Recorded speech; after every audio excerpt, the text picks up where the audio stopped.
Li temmen fik innifsek huwa r-rekwiżit bażiku ta' suċċess. Kien dan il-messaġġ prinċipali ta' Maria de Guara, il-kelliema tal-Oppożizzjoni dwar anzjanità, persuni b'diżabilità u l-ġlieda kontra d-dipendenzi u l-vizzi meta indirizzat il-konferenza finali tal-100 Mirrors Inclusive għodot tal-motivazzjoni tan-nisa b'diżabilità intraprenditorjali.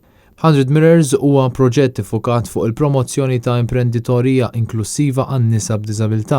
Din se tagħżel 100 imprenditur femminili b'diżabilità minn 5 pajjiżi differenti li jservu bħala mudelli għal oħrajn li jixtiequ jibdew in-negozji tagħhom stess jew isaħħu l-ħiliet kreattivi u intraprenditorjali tagħhom. Maria de Guara qalet li meta nitkellmu fuq persuni b'diżabilità sirna aktar nagħmlu enfasi fuq il-kelma diżabilità u ninsew li warajha hemm persuna b'bżonnijiet speċjali. Sfortunatament, l-edukazzjoni tagħna għadha wisq iffokata biex ngħaddu l-eżamijiet aktar milli biex tipprepara tfal għal ħajja.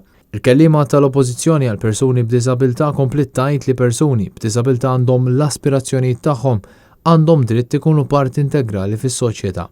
Għalkemm il-Konvenzjoni ta' Drittijiet ta' Persuni b'Diżabilità ġiet imnedija fl-2006 sal-lum persuni b'diżabilità għadhom jaffaċċjaw diskriminazzjoni u diffikultajiet li ma jħalluhomx jieħdu parti sħiħa u attiva fis-soċjetà. Għad fadal ħafna x'nagħmlu jekk irridu ngħinu persuni b'diżabilità biex jilħqu l-milja ta' ħajjithom, iħossuhom membri attivi fil-komunità, ikollhom ħajja aħjar u jilħqu jiżviluppaw il-potenzjal tagħhom. Temmet tgħid Maria de Guara.